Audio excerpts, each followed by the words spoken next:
Bonjour à tous, j'espère que vous allez bien, je suis ravi de vous retrouver pour un nouvel épisode. Dans ce Scientific Day, nous allons parler d'un des indicateurs de suivi de la récupération les plus à la mode, la variabilité de la fréquence cardiaque. Simple tendance, pas si sûre. Dans cet épisode, je vais vous aider à comprendre ce qu'est cette variabilité, comment la mesurer correctement et comment l'utiliser pour suivre votre état de forme. Que vous pratiquiez du trail, de la course à pied ou n'importe quel sport d'endurance, après cet épisode, vous saurez utiliser correctement l'analyse de cette mesure au service de vos progrès. Allez, c'est parti pour l'épisode d'aujourd'hui, à chacun son rythme, partie 1.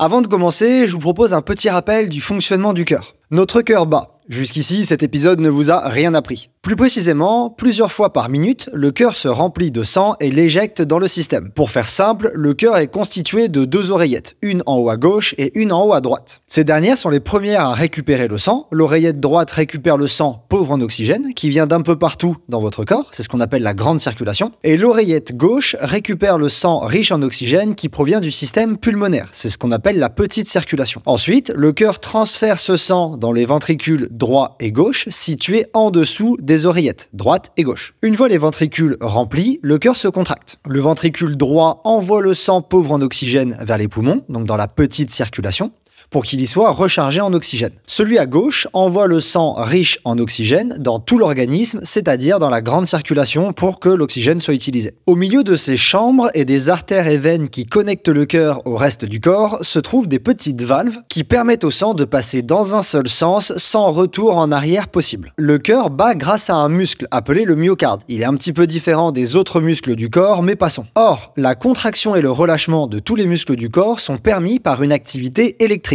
Aussi, si on observe l'activité électrique du cœur, avec un électrocardiographe par exemple, on peut voir différents pics et courbes correspondant aux différentes phases du cycle cardiaque. C'est ce qu'on appelle les ondes PQRST dans le rythme cardiaque. En fait, sur un électrocardiogramme, on repère 5 ondes, 5 pics qui représentent ce rythme. Tout d'abord, on peut voir l'onde P, qui correspond à la contraction des oreillettes pour chasser le sang dans les ventricules. Ensuite, nous avons les ondes Q, R et S, à savoir une petite dépolarisation, Q, un grand pic de polarisation, R, et à nouveau une petite dépolarisation, S. Ensemble, ces trois ondes représentent la contraction des ventricules pour éjecter le sang pauvre en oxygène pour le ventricule droit, riche en oxygène pour le ventricule gauche. Enfin, on observe l'onde T, soit la repolarisation des ventricules pour le préparer au prochain cycle cardiaque. Parmi ces ondes, celle R, c'est-à-dire le pic de repolarisation qui correspond à la contraction du myocarde, est celle utilisée pour l'analyse de la variabilité de la fréquence cardiaque. En 2020, et en accord avec la littérature, Besson et collaborateurs définissent la variabilité de la fréquence cardiaque comme une analyse des intervalles RR sur une période donnée. Selon ces auteurs, l'intervalle RR est défini par le temps en millisecondes entre deux pics R du complexe QRS du tracé d'un électrocardiogramme. Les deux ondes RR sont espacées par une durée, celle qui sépare deux battements cardiaques. La variabilité de la fréquence cardiaque est donc l'analyse des variations de la durée de cet intervalle qui sépare deux battements cardiaques. En effet, contrairement à ce que l'on peut penser, le cœur n'est pas un métronome. Notre fréquence cardiaque, par exemple moyennée sur une minute, masque en réalité de nombreuses variations entre des battements plus proches, c'est-à-dire des intervalles RR plus courts,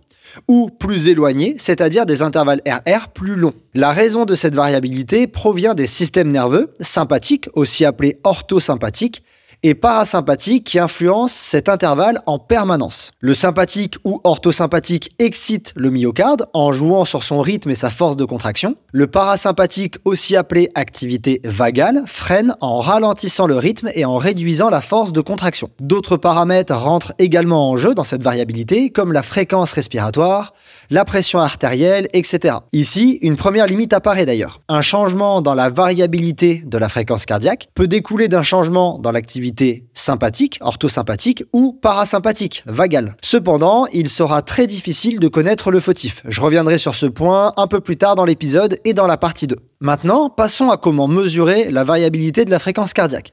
Et on va commencer par parler de la durée pour une mesure de VFC, variabilité de la fréquence cardiaque, fiable. Pour résumer, il existe 3 durées possibles pour mesurer la variabilité de la fréquence cardiaque. La première renvoie aux mesures longues, pouvant durer entre quelques heures et 24 heures. La deuxième correspond aux mesures dites courtes, durant aux alentours de 5 minutes. Et enfin, la dernière renvoie aux mesures dites ultra courtes, c'est-à-dire inférieures à 5 minutes. Les mesures longues permettent de s'intéresser à des grands cycles de changement, comme par exemple ceux liés aux phases d'éveil et de repos. Les mesures plus courtes n'en sont pas capables et le focus est alors souvent sur d'autres paramètres que je décrirai un peu plus tard dans l'épisode. D'après la revue de littérature de Lunstorm et collaborateurs en 2023, les mesures courtes, autour de 5 minutes, sont plus fiables que celles ultra courtes. En deçà de 5 minutes, la littérature s'accorderait sur une baisse de la fiabilité des valeurs récoltées. Maintenant, concernant l'appareil pour mesurer la VFC. Pour interpréter correctement la variabilité de la fréquence cardiaque, il faut que la mesure effectuée soit la plus fiable possible. Principalement, il faut que les artefacts, par exemple les fréquences cardiaques absurdes comme 250 BPM, soient les moins nombreuses possibles. Aussi, l'outil le plus à même de réaliser une mesure propre de la variabilité de la fréquence cardiaque est un électrocardiogramme. Cette mesure utilise entre 10 et 3 électrodes. Avec l'émergence de nouvelles technologies comme les ceintures de fréquence cardiaque et les capteurs optiques, c'est-à-dire ceux qu'on a sous une montre cardio-GPS par photoplétismographie, de nouvelles approches de cette mesure sont apparues.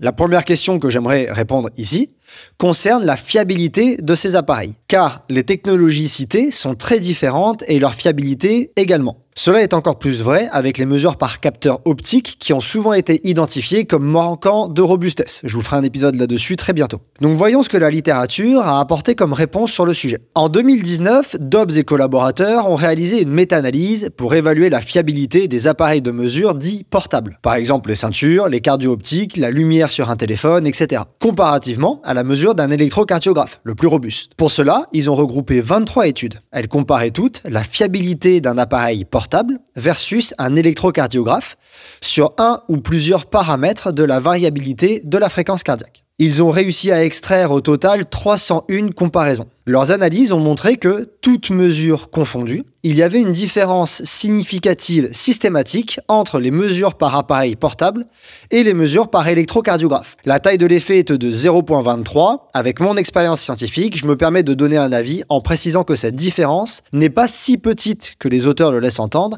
et non négligeable entre guillemets sur le terrain. Cette équipe souligne tout de même que ce résultat était très hétérogène entre les appareils portables considérés. Enfin, le plus grand écart entre les valeurs mesurées par appareil portable et celles par électrocardiographe concernait malheureusement un paramètre clé de la VFC, lié à l'écart temporel entre deux ondes RR. La conclusion de ces auteurs est que ce biais n'est pas important au regard de la praticité des mesures par appareil portable. Mon avis est que ce biais est trop grand pour être ignoré, surtout car il s'applique à une métrique clé de la variabilité de la fréquence cardiaque, l'intervalle RR. Sauf que dans la vraie vie, ni vous ni moi n'allons utiliser un électrocardiographe. La question à laquelle je souhaite donc répondre maintenant concerne le meilleur compromis. Petite pause, si ce Scientific Day vous plaît, je vous invite à aimer la vidéo, la commenter, la partager et vous abonner à ma chaîne en activant les notifications pour ne rater aucune de mes publications. Je vous invite aussi à rejoindre Courir Mieux sur ses autres réseaux comme Instagram et le podcast disponible sur toutes les plateformes d'écoute. Vous pouvez aussi vous rendre sur le site courirmieux.fr où vous retrouverez l'article associé à cet épisode et toutes les études scientifiques citées. Enfin, vous pouvez soutenir Courir Mieux et rejoindre sa communauté de passionnés de trail et de course à pied sur Patreon. Les différents abonnements proposés vous donnent accès à de nombreux avantages, à des contenus exclusifs et à la possibilité de poser vos questions à mes invités. Le lien vers les offres est dans la description. Allez, on retourne à l'épisode. Un appareil de mesure portable, facile d'utilisation, se démarque-t-il du lot? Les mesures par cardio-optique ayant souvent démontré leurs limites et les ceintures de fréquence cardiaque fonctionnant avec une technologie similaire à celle d'un électrocardiographe, je vous propose de regarder ce que la littérature dit sur la fiabilité de ces dernières spécifiquement. En 2018, Georgiou et collaborateurs ont réalisé une revue de littérature sur le sujet. Celle-ci est un peu moins poussée que le travail de Dobbs et al. En 2019, mais a le mérite de dissocier dans sa discussion la fiabilité des mesures selon l'appareil portable utilisé. À travers 18 études, cette équipe souligne que toutes les mesures portables, par exemple par ceinture, par bague, par montre ou encore à l'oreille, sont plus ou moins biaisées. Parmi ces dernières, les mesures par ceinture cardiaque semblent en général moins imprécises que toutes les autres discutées. Lunstorm et al. En 2023 et d'autres travaux de moindre qualité donc que je ne citerai pas dans cet épisode ont confirmé cela. En 2019, Gilgen, Amann et collaborateurs se sont intéressés spécifiquement à la ceinture de fréquence cardiaque Polar H10. Je précise ici que cet épisode n'est pas sponsorisé par Polar. Leur publication montrait qu'au repos comme à l'exercice, la Polar H10 démontrait une corrélation quasiment parfaite, à 0,997 le maximum étant de 1, entre ces mesures et celles d'un électrocardiographe, quel que soit le paramètre cardiaque considéré. Aussi, mon choix personnel s'est porté sur cette ceinture. Je suis conscient que mes mesures cardiaques sont biaisées. Cependant, une ceinture, et celle-ci en particulier, me semble être un compromis acceptable. Il est important de noter que les études que j'ai citées ont été réalisées avant l'apparition des mesures de la VFC par cardio-optique nocturne sur la montre la nuit. Cependant, je reviendrai sur ce point spécifique dans la partie 2 de ce Scientific Day avec mon invité. Maintenant, concernant la meilleure position pour mesurer la variabilité de la fréquence cardiaque. Une règle d'or concerne la stationnarité. En effet, tous les travaux s'accordent à dire que pendant une mesure de la VFC, l'individu doit adopter une position et la conserver sans mouvement durant toute la mesure. Dans leur revue de littérature de 2023, Lundstrom et Hall insistent sur ce point. Ces auteurs soulignent que la mesure de la variabilité de la fréquence cardiaque est sensible à de nombreux paramètres différents. Pour une mesure fiable et comparable dans le temps, car une seule et unique mesure ne suffit pas, il faut contrôler au maximum ce qui est contrôlable, à commencer par la position. Aussi, que vous réalisiez votre mesure allongée ou debout importe peu. Ce qui compte, c'est que vous fassiez toutes vos mesures dans la même position. Cependant, la position assise ou semi-allongée semble peu recommandée. Il est également intéressant de noter que les valeurs de la variabilité de la fréquence cardiaque sont souvent plus élevées en position allongée. Elles se dégradent en position debout. De rares études suggèrent que les mesures allongées sont plus associées à la performance que celles debout. Cependant, cette idée ne fait pas consensus aujourd'hui. Enfin, des auteurs comme Messon et collaborateurs en 2020 suggèrent que la position de la mesure pourrait permettre de dissocier plus finement le niveau d'activité des systèmes nerveux. En position couchée, les valeurs de la VFC découleraient plutôt de l'activité parasympathique. En position debout, elles découleraient plutôt de celle sympathique. Là aussi, cet argument ne fait pas l'unanimité en recherche, mais nous en reparlerons dans la partie 2 de cet épisode. Enfin, concernant la question du moment idéal pour mesurer sa variabilité de la fréquence cardiaque, elle est très simple à répondre. Le meilleur moment sera celui le plus contrôlé possible, que vous pourrez dédier à cette mesure le plus souvent possible pour que les comparaisons futures soient les plus fiables possibles. Lundstrom et Hall en 2023 recommandent de faire cette mesure le matin au réveil. Maintenant, passons aux métriques qui découlent d'un test de la variabilité de la fréquence cardiaque. En effet, la VFC englobe en réalité de nombreuses mesures. Et si vous vous fiez à ce qu'une montre cardio-GPS renvoie, vous n'aurez accès qu'à une seule d'entre elles, la plus courante, à savoir les RMSSD en millisecondes. C'est normal, un capteur optique n'est aujourd'hui pas assez précis pour estimer d'autres paramètres. Ici, je vais vous présenter les marqueurs les plus importants de la variabilité de la fréquence cardiaque pour que vous sachiez lesquels utiliser. Et il faut savoir qu'ils se répartissent en deux familles. Une première famille de métriques mesurées avec un test de la variabilité de la fréquence cardiaque renvoie à des paramètres dits temporels. Ces dernières renseignent sur la quantité de variabilité observée dans le signal, d'après Besson et collaborateurs en 2020. D'ailleurs, les définitions que je vais vous donner juste après proviennent du même article. Dans cet épisode, je vous propose de simplement vous présenter le nom du paramètre et sa signification physiologique sans rentrer dans les détails de leur calcul. Si vous le souhaitez, dans la version écrite de ce Scientific Day sur le site courermieux.fr, vous retrouverez plus de détails sur ces calculs. Je vous y présente également des valeurs normatives, c'est-à-dire des moyennes dans la population générale pour chacun des paramètres. Je vous les présente pas ici d'une part pour ne pas alourdir l'épisode, mais aussi car en réalité ces valeurs normatives ont peu de sens. Je vous explique après pourquoi et dans la partie 2 de cet épisode on revient également sur ce point. Donc au niveau temporel, une analyse de VFC nous donne généralement accès à la fréquence cardiaque moyenne, minimale et maximale, soit la moyenne de la fréquence cardiaque sur la période de mesure, ainsi que les valeurs minimales et maximales enregistrées, qui sont exprimées en battements par minute. On obtient également généralement les MRR, qui correspondent à la durée moyenne séparant tous les intervalles RR enregistrés sur la période et exprimés en millisecondes. On retrouve également souvent les SDNN, qui reflètent la variabilité globale dans la mesure, exprimée aussi en millisecondes. Nous avons également les RMSSD, en millisecondes, qui reflètent la variabilité de la fréquence cardiaque d'un battement à l'autre. Il s'agit de la mesure la plus utilisée du domaine temporel, et d'après Besson et Hall en 2020, elle représenterait principalement l'activité du système parasympathique. Et enfin, nous avons les PNN50 en pourcentage, soit le pourcentage d'écart d'intervalle RR séparé de plus de 50 millisecondes. Ce pourcentage reflèterait également principalement l'activité du système parasympathique. Ces valeurs seraient fortement corrélées au RMSSD, et ce dernier serait plus précis et préférable, donc on mettrait plutôt de côté les PNN50. Vous remarquerez que parmi toutes les valeurs que je viens de vous présenter, aucune n'apporte d'informations concrètes et tranchées sur la balance entre le système sympathique et celui parasympathique. Aucune ne permet de dire si par exemple votre VFC est basse à cause d'une forte activité sympathique, l'excitateur, ou d'une faible activité parasympathique, le frein. Pour cela, on va s'intéresser à d'autres paramètres, ceux fréquentiels. Donc parallèlement au paramètre temporel de la VFC, il est possible d'interpréter ce fréquentiel. Je saute volontairement les modélisations mathématiques permettant d'obtenir ces valeurs. Selon Besson et al. En 2020, les paramètres fréquentiels de la VFC permettent de calculer des aspects quantitatifs mais surtout qualitatifs de celle-ci. Schaffer et Ginsberg en 2017 avancent qu'il est possible d'estimer des fréquences depuis les mesures temporelles. On pourrait alors calculer les ultra basses fréquences, les très basses fréquences, les basses fréquences et les hautes fréquences de la variabilité de la fréquence cardiaque. Je vous présente ces paramètres de manière simplifiée, comme précédemment, et si vous souhaitez plus de détails et des valeurs normatives, je vous renvoie à l'article écrit sur le site courermieux.fr. En général, une analyse de VFC nous donne au niveau fréquentiel, tout d'abord, les LF en millisecondes au carré. Elles représenteraient différents facteurs influençant la VFC, mais surtout l'activité sympathique. Nous récupérons également souvent les HF, aussi en millisecondes au carré, qui représenteraient différents facteurs influençant la VFC, dont surtout l'activité parasympathique. Et enfin, on retrouve le ratio LF-HF en unité arbitraire, qui pourrait représenter l'équilibre, la balance, entre l'activité sympathique et parasympathique.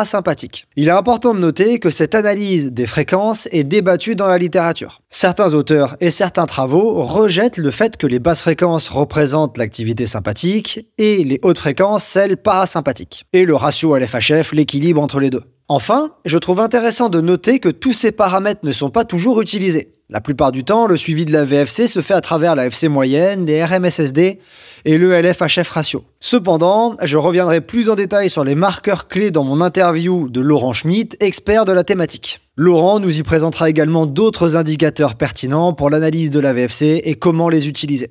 C'est le moment de vous parler de Cubios, qui est le sponsor de cet épisode. Cubios propose 2 solutions de suivi de la variabilité de la fréquence cardiaque. Si vous êtes athlète, l'application mobile gratuite Cubios HRV permet de mesurer et suivre l'évolution de votre VFC. Je l'utilise pour avoir accès à des métriques clés comme ma fréquence cardiaque de repos, mes RMSSD, mais aussi 2 index de mon activité sympathique et parasympathique qui dépassent les limites des ondes LF et HF. Si vous êtes coach, vous pouvez comme moi suivre la variabilité de la fréquence cardiaque de vos sportifs avec Cubios HRV Team Readiness. Ce logiciel permet de centraliser à un seul et même endroit toutes les données VFC de nos athlètes issues de l'application mobile Cubios HRV. Il permet aussi de croiser ces données cardiaques avec des mesures subjectives implémentées directement dans l'application. 3 abonnements sont disponibles en fonction du nombre d'athlètes que vous suivez. Les liens vers ces applications et vers les articles rédigés par Cubios sur le fonctionnement de leurs métriques sont en description. Vous y retrouverez aussi toutes les références scientifiques sur lesquelles Cubios s'appuie. Allez,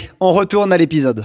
De même, je trouve intéressant de souligner que les valeurs normatives que j'ai discutées dans l'article version écrite découlent d'études menées sur des personnes en bonne santé, mais pas spécialement sportives. À ma connaissance, seuls Zadia et collaborateurs en 2023 ont proposé ce que sont ces valeurs normales chez des sportifs. Leur travail étant publié dans une revue de basse qualité, je préfère prendre des précautions avec elles et je ne les préciserai pas dans cet épisode. Cependant, je les ai décrites dans l'article version écrite, donc si jamais vous voulez ces valeurs-là, je vous invite à vous rendre sur l'article que j'ai rédigé. Une fois que votre variabilité de la fréquence cardiaque est bien mesurée, la question va être de bien l'utiliser. En accord avec la littérature, la comparaison entre vos valeurs et celles dites normatives peut être intéressante, mais la clé de l'analyse de la variabilité de la fréquence cardiaque réside dans la comparaison avec soi-même au cours du temps. Lunstorm et al. En 2023 résume que pour un même individu, les paramètres de la VFC s'améliorent normalement graduellement avec l'entraînement et sur le long terme. Cependant, à court terme, c'est plutôt l'inverse. La VFC a une tendance à diminuer de manière aiguë juste après un entraînement. Ceci est vrai surtout lorsque la charge de cet entraînement est élevée. De plus, cette équipe avance qu'au matin, une variabilité de la fréquence cardiaque diminuée par rapport à son habitude reflèterait une moins bonne aptitude à réaliser un entraînement ou une compétition. Au plus les paramètres de VFC seraient dégradés, au plus cela serait vrai. Enfin, les relations entre VFC et entraînement en endurance dépendraient de l'intensité des exercices. Ceux les plus intenses dégraderaient fortement cette dernière et seraient les plus impactés par une variabilité basse. A l'inverse, les entraînements plus légers seraient dégradés peu